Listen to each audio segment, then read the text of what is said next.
ketakutan itu kuncinya ada pada pikiran. Akarnya rasa takut itu ada dalam pikiran kita. Jadi takut itu kan ketika ada sesuatu yang kamu pastikan dia membahayakanmu, sehingga harus kamu hindari jauh-jauh. Kamu menganggap bahwa sesuatu itu sangat berpengaruh dalam hidupmu, bisa mengganggumu. Nah, itu kan adanya dalam pikiran.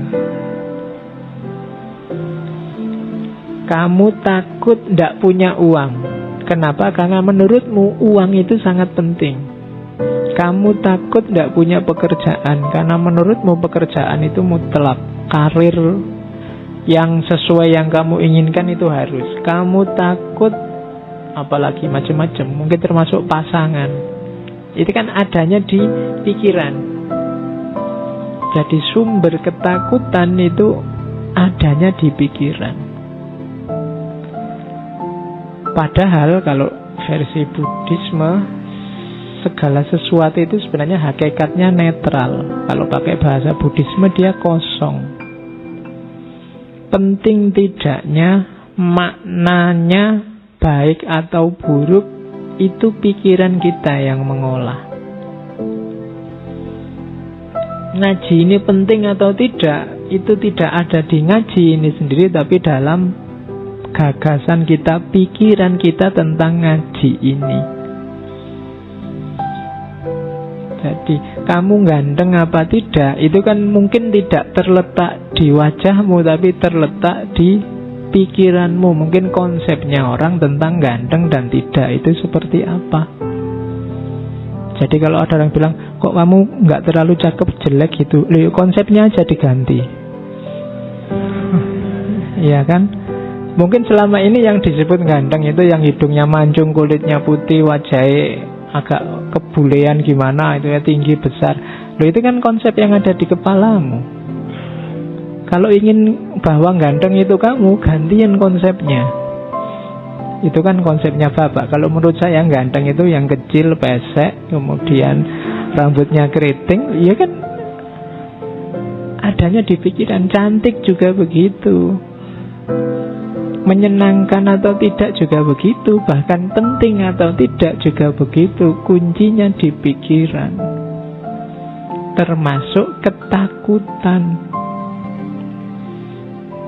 Gitu. Hujan itu cuma air. Dia jadi membahayakan atau tidak, itu ya konstruksi berpikirmu yang menanggapi hujan. Tsunami ya tsunami aja, dia peristiwa alam.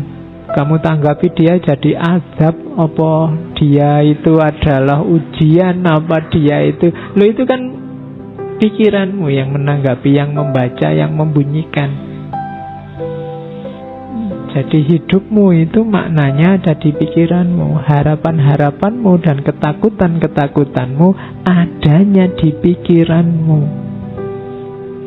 Maka berpikirlah yang sehat. Kuncinya hidupmu itu ada di pikiran. Hidup bahagia itu, Pak, uang banyak, istri cantik, rumah besar, itu kan versi yang ada di kepalamu sekarang. Ada loh justru orang yang merumuskan hidup bahagia itu tidak punya apa-apa, tidak terikat apa-apa, tidak tergantung apapun, hidup bebas. Loh, ada yang begitu. Dari mana itu muncul? Di pikirannya. Jadi termasuk rasa takut itu kuncinya ada di berpikir. Kalau kamu berpikirnya salah, ya lahirlah ketakutan-ketakutan yang tidak rasional tadi. Jadi maka aturlah cara berpikirmu. Tanggapi segalanya secara sehat. Awas keliru. Gitu loh. Jadi teori pertama itu, rasa takut itu hubungannya dengan pikiran. Tak kasih contoh ya. Ada kisah terkenal sekali kalau di barat, namanya kisah katak kecil, Little Frog. Ini biasanya diceritakan ke anak-anak TK. Kalian tak anggap TK dulu sementara. Jadi satu ketika ada rombongan katak kecil. Hari ini kan populer sekali cebong itu ya. Cuma tadi mau tak tulis kisah cebong, nanti tersinggung kalian. Oke, yo ini kakaknya cebong lah, Percil. Ya. Jadi nanti kalau ada yang ngomong kalian kamu cebong, ya enggak, naik kelas sedikit sekarang jadi Percil. Ini kisah Percil, kisah katak kecil. Jadi satu ketika ada Percil, sekelompok Percil yang melakukan lomba naik gedung. Terus karena ini unik, ada Percil yang naik gedung, terus penontonnya banyak, ingin ngerti nanti juaranya siapa. Nah, waktu hari H yang nonton banyak, supporternya banyak, teriak-teriak. Terus dimulailah lomba itu. Tapi penonton ini begitu lihat gedungnya, wah gedungnya setinggi itu, Percilnya kecil-kecil, apa ya bisa nyampe puncak. Maka penontonnya ya komentari macam-macam, komentatornya banyak. Wah, ndak mungkin itu bisa, ndak kuat gak, wong Percilnya kecil-kecil gitu, apa ya bisa. Pokoknya teriakan-teriakan itu banyak. Ndak mungkin sampai puncak, ndak akan ada yang bisa mencapai puncak. Sekuat apapun kata-kata itu, ndak akan bisa mereka sampai ke puncak. Sulit lah, mustahil lah, ndak mungkin lah, teriak-teriak gitu. Percilnya yang naik ya bener, akhirnya ada yang jatuh satu demi satu, ndak kuat, satu demi satu, ndak kuat.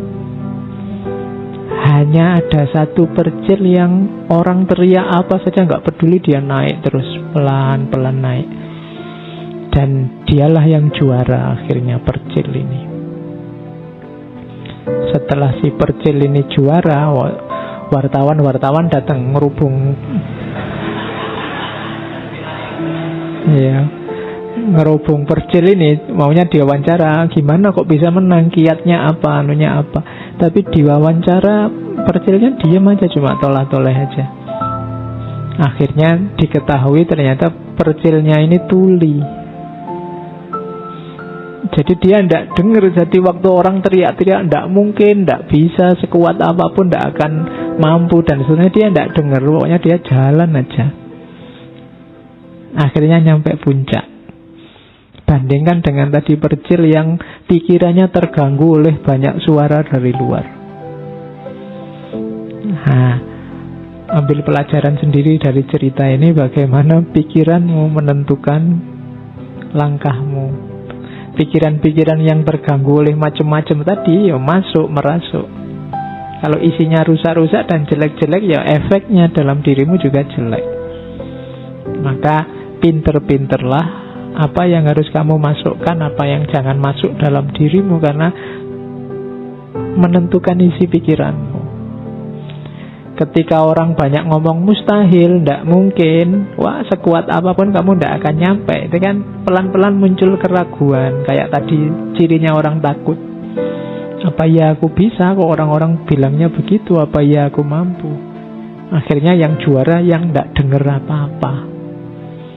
Nah, hari ini kan kamu dengar macam-macam, baca macam-macam, banyak, pikiranmu mesti kacau. Kamu tidak tahu mana yang baik, mana yang buruk, mana yang asli, mana yang palsu hari ini. Kenapa? Terlalu banyak yang masuk. Latihanlah jadi tuli, sedikit-sedikit. Oke, jadi ini untuk ilustrasi bagaimana kuncinya sebenarnya ada dalam pikiran. Harapan-harapanmu, ketakutan-ketakutanmu.